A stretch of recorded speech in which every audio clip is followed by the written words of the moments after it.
माता की जय हो। सभी को मेरा नमस्कार है। आज मैं आपको होली अष्टमी की कथा सुनाती हूँ, जो अभी आएगा आगे, तो सभी सुनिए और व्रत भी कीजिए। यह व्रत प्राय कार्तिक वदी अष्टमी को उसी वार को किया जाता है जिस वार की दीपावली होती है। इस दिन स्त्रियों की आरोग्यता और दीर्घायु प्राप्ति के लिए अहोई माता का चित्र दीवार पर मानकर पूजन किया जाता है।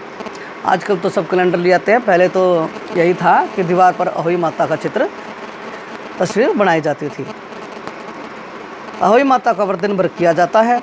जिस समय तारे निकल आए आकाश में उदय हो जाएं, उस समय वहाँ एक जल का लोटा रखकर चांदी की स्याऊ और 2 गुड़िया रखकर मोली नाले में पिरोले में 10-50 रोली चावल से अहोई माता के सहित स्याऊ माता को अर्चे और सीरा आदि का भोग लगाकर कहानी सुने। कथा। एक नगर में साहूकार रहता था, उसके 7 लड़के थे। एक दिन उसकी स्त्री खदान में मिट्टी खोदने के लिए गई और उसने जाकर वहाँ कुदाली मारी तो ही सही के बच्चे कुदाल की चोट से सदा के लिए सो गए।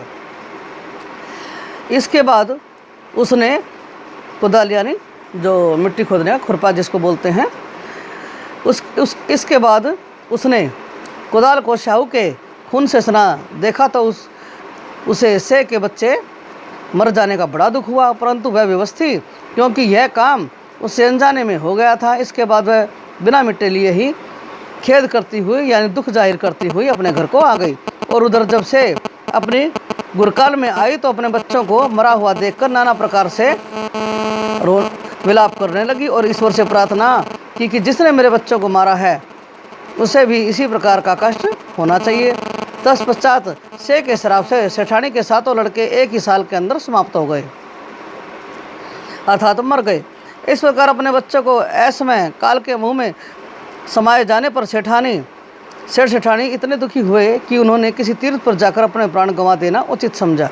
इसके बाद वे घर छोड़कर पैदल ही किसी तीर्थ की ओर चल दिए और खाने की और कोई ध्यान न देकर जब तक इनमें कुछ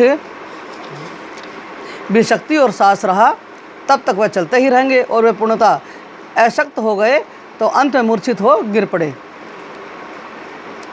उनकी दशा देखकर भगवान करुणा सागर ने उनको मृत्यु से बचाने के लिए उनके पापों का अंत किया और इसी अवसर में आकाशवाणी हुई कि हे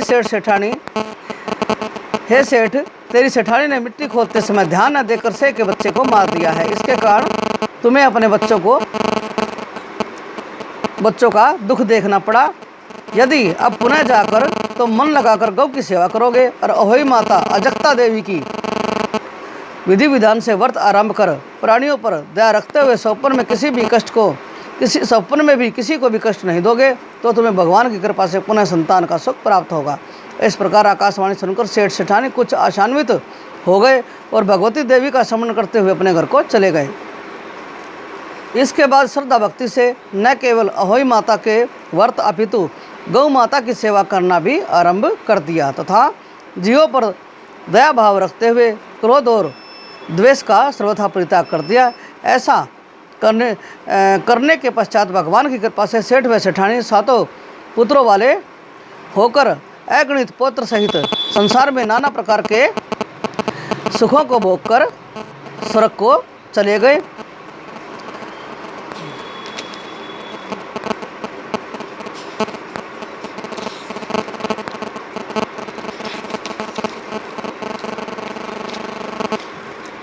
तो ये मैंने अहोई माता की कथा सुनाई है और इसी के साथ गणेश जी की कथा भी की जाती है। एक अंधी बुढ़िया थी जिसका एक लड़का और लड़के की बहू थी। वो बहुत गरीब था। वह अंधी बुढ़िया नित्य प्रति गणेश जी की पूजा किया करती थी। गणेश जी साक्षात सन्मुख आकर कहते थे कि बुढ़िया माई तू जो चाहे सो मांग ले। बुढ़िया कहती मुझे मांगना नहीं आता, सो कैसे और क्या मांगूँ। तब गणेश जी बोले कि अपने बहू बेटे से जाकर पूछ ले। तब बुढ़िया ने अपने पुत्र और वधू से पूछा तो बेटा बोला कि धन मांग ले और बहू बोली कि पोता मांग ले। तब बुढ़िया ने सोचा कि बेटा बहू तो अपने मतलब की बात कर रहे हैं। अतः उस बुढ़िया ने पड़ोसियों से पूछा तो पड़ोसियों ने कहा कि बुढ़िया तेरी थोड़ी सी जिंदगी है, क्यों मांगे धन और पोता, तू केवल अपने नेत्र मांग ले, जिससे तेरी शेष जिंदगी सुख से व्यतीत हो जाए। उस बुढ़िया ने बेटे और बहू तथा पड़ोसियों की बात सुनकर घर में जाकर सोचा, जिससे बेटा बहू सबका भला हो जाए, वही मांग लूँ और अपने मतलब की चीज़ भी मांग लूँ। जब दूसरे दिन जी गणेश जी आए और बोले, बुढ़िया क्या मांगती है? हमारा वचन है, जो मांगेगी सो ही पाएगी। गणेश जी के वचन सुनकर बुढ़िया बोली कि हे गणराज, यदि आप मुझ पर प्रसन्न हैं तो मुझे 9 करोड़ की माया दे, निरोगी काया दे, अमर सुहाग दे, आँखों में प्रसाद दे, आँखों में प्रकाश दे, नाती पोता दे और समस्त परिवार को सुख दे और अंत में मोक्ष दे। बुढ़िया की बात सुनकर गणेश जी बोले, बुढ़िया माँ, तूने तो मुझे ठग लिया। खैर, जो कुछ तूने मांगा है वह सभी तुझे मिलेगा। यूँ कहकर गणेश जी अंतर्ध्यान हो गए। हे गणेश जी, जैसे बुढ़िया माँ को मांगे अनुसार आपने सब कुछ दिया, वैसे ही सबको देना और हमको भी देना। तो ये मैंने अहोई माता की और गणेश जी की कथा आपको सुनाई है। सभी सुहागन स्त्रियाँ, पुत्रवती और जो जिनके पुत्र ना भी हों वो भी इस कथा को जरूर करें, व्रत जरूर करें और व्रत पूरा करके अपनी सास को ब्याना दें, भोजन रखकर, वस्त्र रखकर, पैर छूकर उनको अर्पण करें। तो इन्हीं शब्दों के साथ धन्यवाद। ओम भगवती माता की जय।